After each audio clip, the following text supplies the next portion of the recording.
We have a special guest today on Health Coach Talk who is a real trailblazer in terms of looking at the components of healthy aging, particularly the very, very important component of community.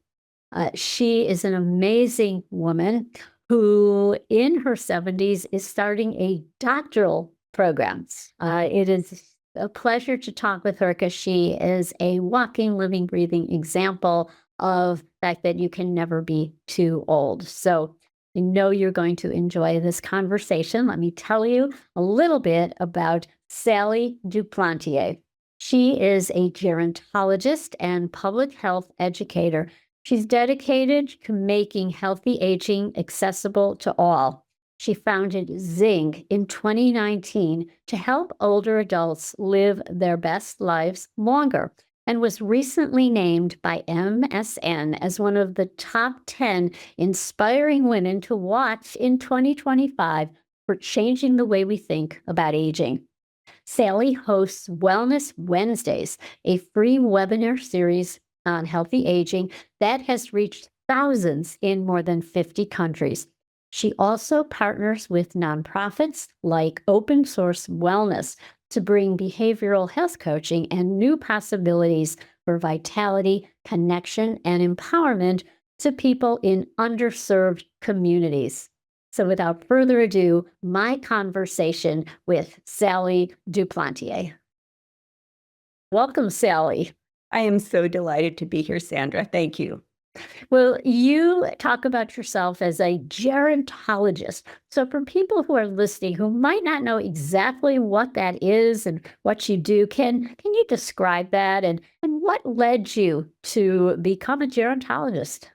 So this is such a great question. Most people don't know what a gerontologist is. So a gerontologist is someone who looks at aging, including the opportunities and challenges of aging, from a more holistic or multidisciplinary perspective. So in my education to become a gerontologist, which I'll explain shortly, we looked at the biology of aging, physiology, sociology, psychology, and even policy related to aging. And this is different than a geriatrician. So we might have heard that term. That's a medical doctor who actually focuses on aging.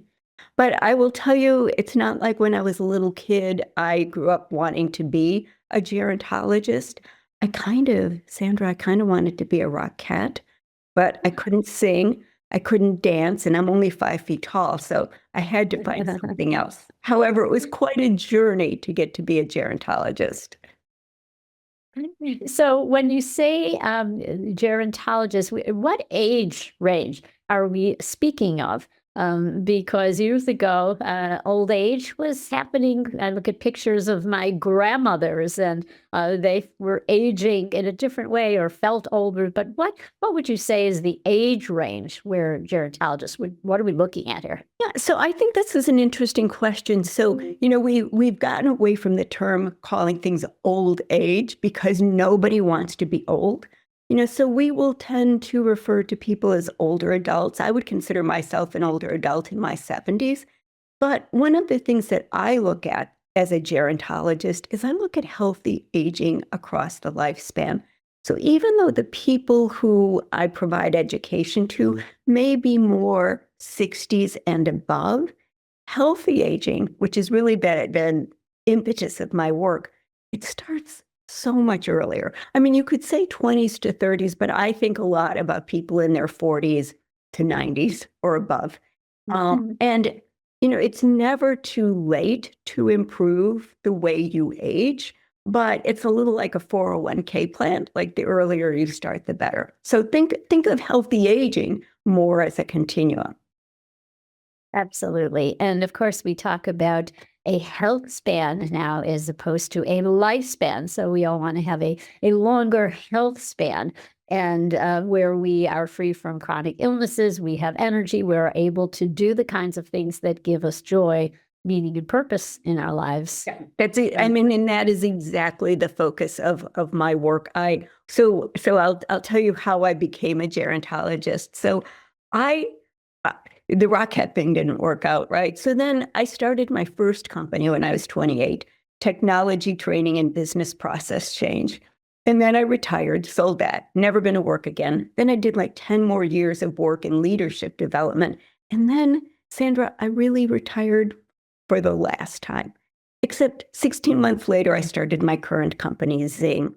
And I started this company, this was 2019, with a mission to help older adults live their best lives longer.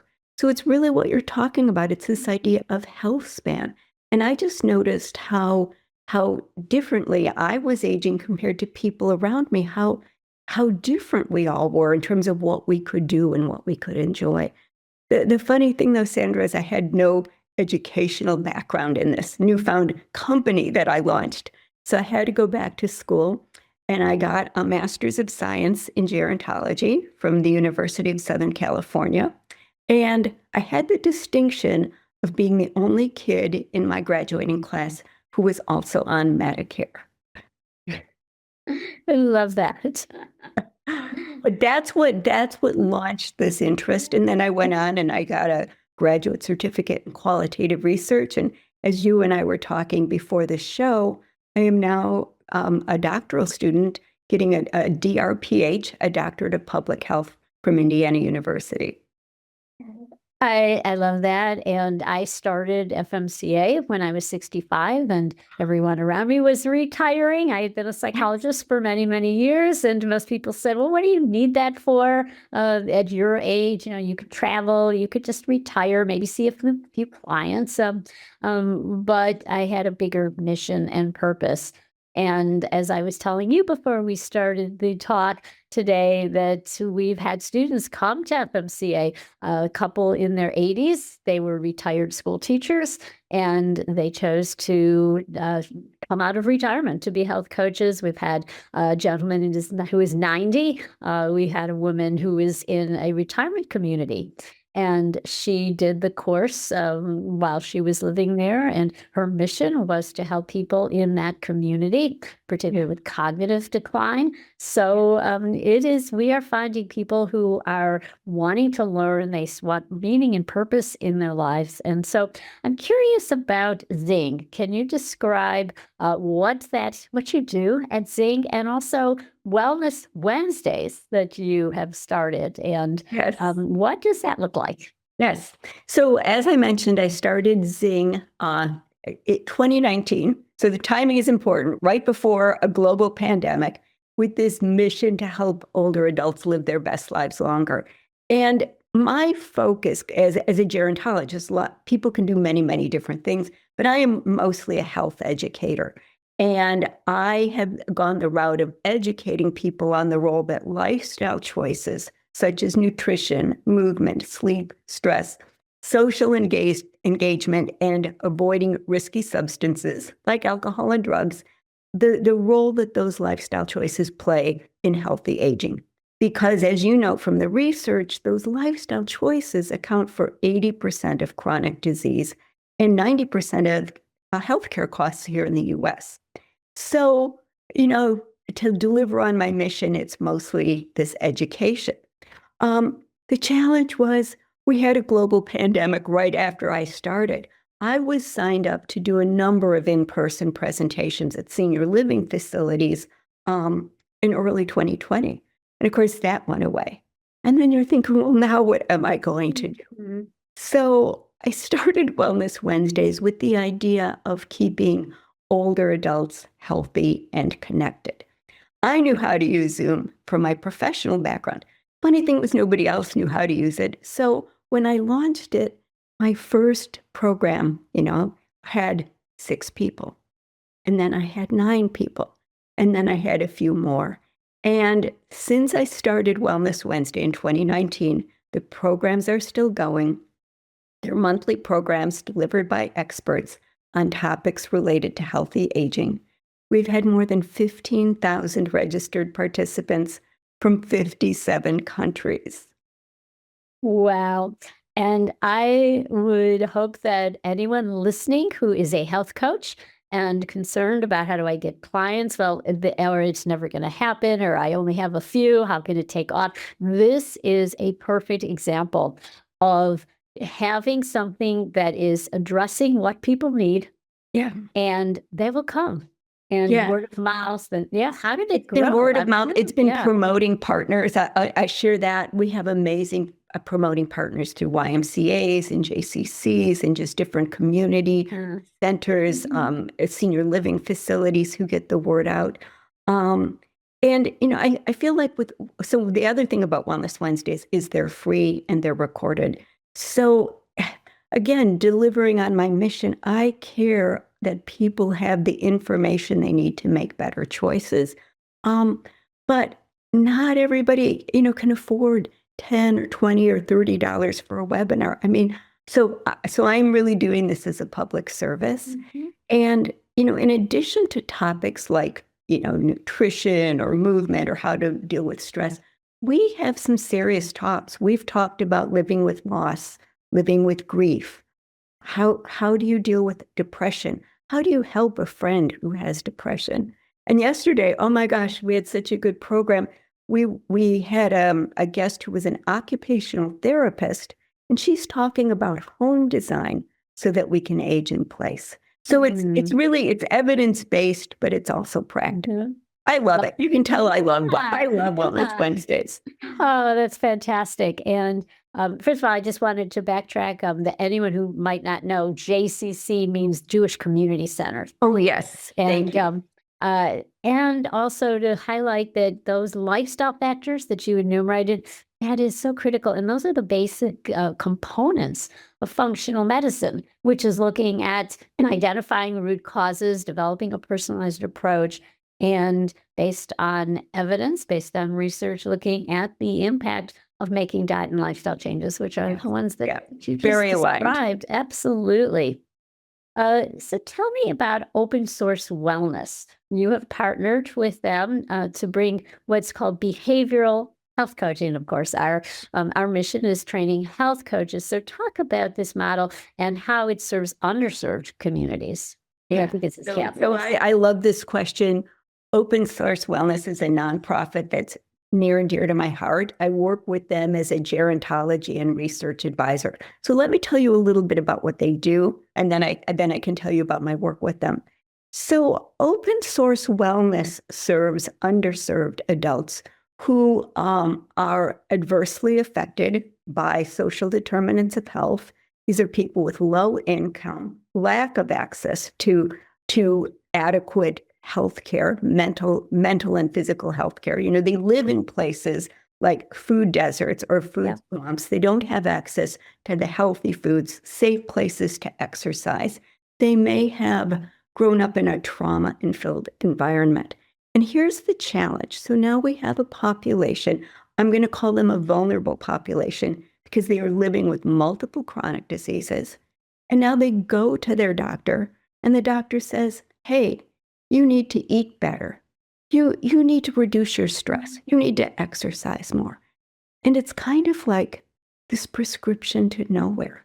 Because if our physicians tell us that, Sandra, we can make some choices. We can go to Whole Foods, or we can go to Safeway, or we can walk around our neighborhood because it's safe. Yeah. But so many people do not have this opportunity. So what Open Source Wellness is about is it's a nonprofit that focuses on providing vulnerable populations with a behavioral prescription that includes community-based health coaching combined with social interaction, and then access to free fruits and vegetables. So there's a food pharmacy component. And we're delivering this. I say I'm kind of an add-on to Open Source Wellness, but I feel very much a part of it. Oftentimes, we deliver this in conjunction with a federally qualified health center. So these FQHCs can write a prescription for behavioral health coaching, and then it's treated as a group medical visit. So there's a reimbursement model as well. Well, that is absolutely wonderful. And what are some of the positive results that you've seen? So many positive results. And I've had the pleasure of being a researcher working with them. So I've actually had the chance to publish paper on the positive results. So a recent paper that we co-authored was called Community as Medicine. And it looked at 5 different factors that we measured and the statistical significance of the program. So our population for this study was over 720 adults who we'd followed for a number of years. And we saw statistically significant increases in fruit and vegetable consumption and daily minutes of exercise. And then we're also focused on mental well-being. So we saw reduced levels of social isolation, reduced levels of anxiety, and reduced levels of depression. So, but in addition to those findings, I kind of led the paper, I co-authored the paper, but I also was deeply involved in some of the qualitative research. And people report joy. They report a sense of belonging. Tied to what you said, they report a sense of purpose, because what we found is that it's not just receiving help from a coach or another person, it's giving help. It's showing up for someone else. It's encouraging them. Yes. Increased agency. We meet people where they are. This is kind of a joyful experiential process where we're moving and they're, eating snacks and they're cooking. I mean, they're actively involved. They have a meditation practice, but people start to feel a greater sense of agency. It's this idea of going from I can't because to yes, I can. Mhm. So and another paper, I did not help write this one, but another paper actually showed decreases in acute care in ER visits. So very positive impact. Absolutely. And I remember learning about your research and just being so excited because it's such an important piece of work to show the efficacy of coaching, health coaching, and the value also of getting people in community where the community, as you said, the community becomes the medicine. Yes. There's a story, it's a famous story about imagine there's a room and there are people sitting around a huge, enormous round table.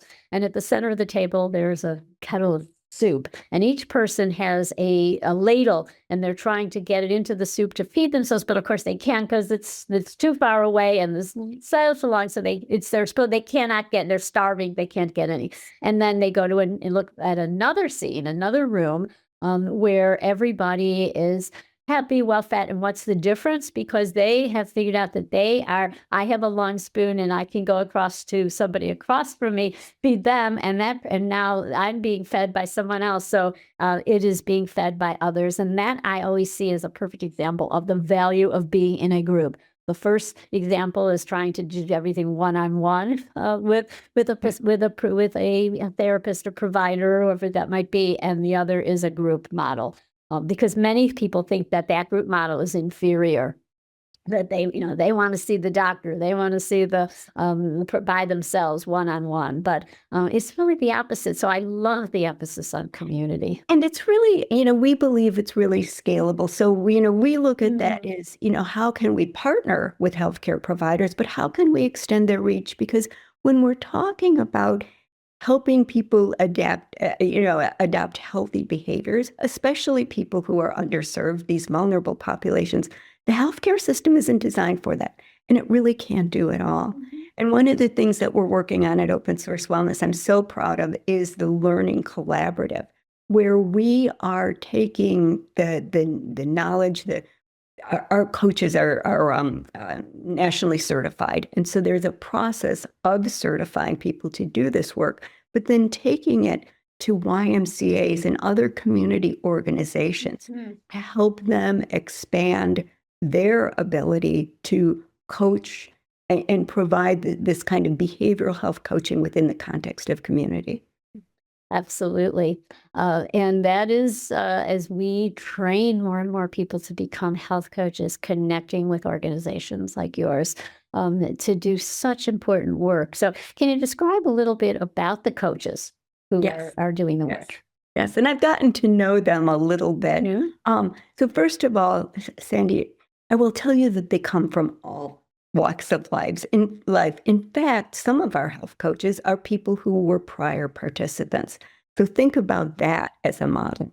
I would say a common denominator is they care deeply about health equity.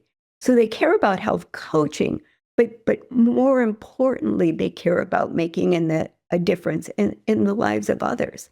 And they go through a program. It's all virtual now. We've designed it to be all virtual. They become nationally board certified, and it's a 12 to 16-week program. Some programs are delivered in English, but about 30% of what we do now is delivered in Spanish, and we're beginning to deliver programs in Cantonese. And it's really focused, the training that they get is trauma informed. So looking at how past trauma may, in fact, affect their experience. It's about building trust. It's about creating safety. It's about creating a collaborative environment. You know this from coaching. Coaches don't tell people what to do. They help identify what is important to you. And meeting people where they are at with their own, physical abilities, for example, but also helping them potentially do more. And I share this again. Some of the key aspects of the open source wellness community as medicine model are, nourish, move, be, connect. And so the move part, I've had so much fun in the coaching sessions because we dance. And some people can dance in a chair, and some people can get up, and some people can clap their hands. It's what can you do, but it's also what is possible. Because I think when we look at positive change when it comes to behavior, there probably is more we can do. And that's what's exciting. And I think that's what gets the coaches excited, because they see the impact that this program, behavioral health coaching delivered in the context of community, can that help, how it can help the people we serve.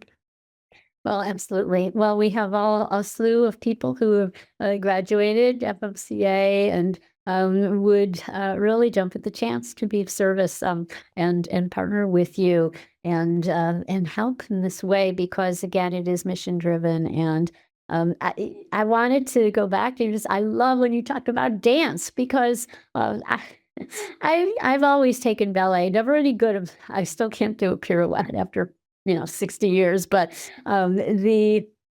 there are programs, and I'm involved in one where it is for dance for people over 50. And there are, I go to one class at a fitness center. It is ballet, and there's a woman in her 90s who she drives, she comes to every class, and she participates fully. So this dance there's been major studies on dance, Yeah. and how powerful it is for community, for brain health, for memory combinations, and also, of course, is physical movement. And the community part, though, I think is absolutely the most critical, and that's why I love, your emphasis on I do too. I'll community. tell you briefly, Psychology Today wrote a feature article about open source wellness. And it was just this whole idea about, hey, guess what? Community is medicine. And it just really focused on how when we come together collectively, it improves our health and well-being. Yeah. And I think it's something we're missing, in the traditional healthcare system. Like you said, we have one patient, he's one physician for a rushed 15 minutes. Bless their hearts, the physicians' hearts. They're under so much pressure to see as many people as possible. And I think we need to think more broadly about community partnerships to help improve our health and well-being, and then just the role of community. No, absolutely, because loneliness is really such a strong risk factor, and such a big problem, particularly with older adults who are isolated, lonely. And if we can get them to be part of a community, I ran a group for many, many years back when I was a psychologist, and people came to the group. And if they couldn't drive or get there, they have caretakers take them. And it was a group for older adults But the main thing, it doesn't matter what we talked about in the group, it was that they got together. They looked forward. Many, it was their only social outing for the week, and they wouldn't miss it. So yeah, it's interesting. I'll just add on to that. Something I'm doing now with Wellness Wednesdays. I have subscribers, so I do have people who help underwrite the costs, even though it's free to anybody who wants to attend. And we're starting something called Community Conversations, and it's just for this purpose. It's like, wow, we do all these webinars, but they see me, they see a speaker, they don't see each other. And let's come together and talk about something that's important to older adults. So we're starting that in October. I love it. And I think it's also special for, and what I tell many of our graduate coaches who to start, and groups can be organized. There are around interests that bring people together and promote wellness, but they could be, I'm in a crafts group, and people come and they bring their knitting or crochet or needlepoint, and book clubs are wonderful for bringing people together. And so there's just many different ways. But and card games. The younger generation now is discovering what they call granny hobbies, and they're learning to play mahjong, and they're learning to crochet and knit, and finding the value. I know. I still love on a Friday night. My favorite Friday night activity is my husband comes home and we play board games. I don't really need to go out to the movies or dinner. I just want to put my pajamas on and play board games. I love it. So thinking about it, we're taking one small step. People who are listening or who are listening as health coaches and have clients, well, what is one small step that people can take towards a healthy aging perspective or healthy aging? What's your perspective? This is such a good question. And I'm gonna give you one answer, one word answer. I'm gonna call it attitude. Oh, yes. I believe that healthy behaviors start with attitude. And that attitude is this idea of what else is possible? What might I do? This idea that I'm not done yet. I think too often there's so many ageist beliefs out there, and then we start buying into them. And we think, oh, I can't because I'm this or that. And ageism, it's not just older adults. It could be the younger coaches who have taken part in your program, and they think, oh, I couldn't do that because I'm 20 or 25 or whatever. And let's just start to recognize our self-limiting beliefs and then shift that attitude.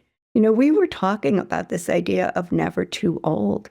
And I really believe that. I believe we're never too old to learn and grow and change and make a positive impact on the world. Oh, absolutely. I could not agree more. And both of us are in our 70s, and I marvel, at what is possible.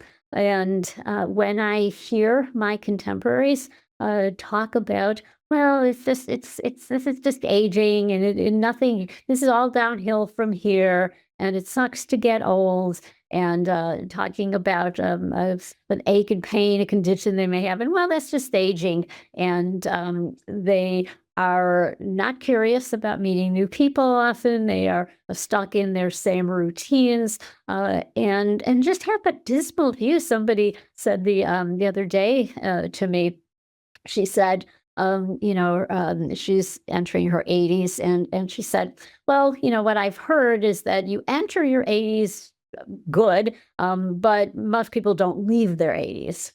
And I just thought, I didn't say anything, but I thought, I don't have the perspective. And I can think of the number of people who are vibrant well beyond their late 80s. And look at those people as shining examples. And I think it relates back to lifestyle, as well as many people point out, the importance of movement. And when they studied blue zones and looked at people who were like in Sardinia, and they'd walk out of their door and there's a hill to climb, and they're walking and climbing those all day long. They don't stop moving. And I see all too frequently people stop moving and lose muscle, lose strength. And I also recognize and appreciate how challenging it can be to shift attitudes. So I appreciate everyone who is going through those aches and pains or chronic disease or cancer. I mean, I appreciate that. My message is there can be more. There can be more. And it starts with what we believe. So that's kind of absolutely, yeah. And I think neither of us want to really have people think that this is that we're ignoring the serious issues that come up with aging, but the huge potential for a mindset and focusing. I remember my mother, they'd wake up every day and say, "Today's going to be a good day." And the noted professor who at Stanford, B.J. Fogg, who wrote Tiny Habits, says, well, he gets up and he says this. And when I heard that, oh, you do that too? That's what my mother used to say. And I started doing that for many years. So. You know what I do? You've probably heard my dog barking in the background. Her name's Bella. I sing to her in the morning. Aww. I sing. I'm not going to sing here because, as we know, I can't sing. But she likes it. But I sing. It's going to be a good day. Doot doot doot. Yeah. And Rob, my husband, thinks it's so funny. He said, "You're singing to the dog." Yes, I sing to the dog every morning. But it's how we start our day. Isn't that so wonderful? And singing is wonderful. Yeah. And there's never too late to learn how to sing. No, that's so true. Well, this has been an absolutely fascinating conversation. I'm just such an admirer of your work and all of your initiatives. Where can people find you, Sally? Sure. Go to myzinglife.com and you'll find out information about Wellness Wednesdays and our new community conversations. So I would love for people to come visit my website. Oh, absolutely. Check out her website, and we will talk again and a time in the future for our future selves where I will be calling you doctor. Doctor, just 3 more years. Thank you, Sandra. It was a pleasure. I thoroughly enjoyed it.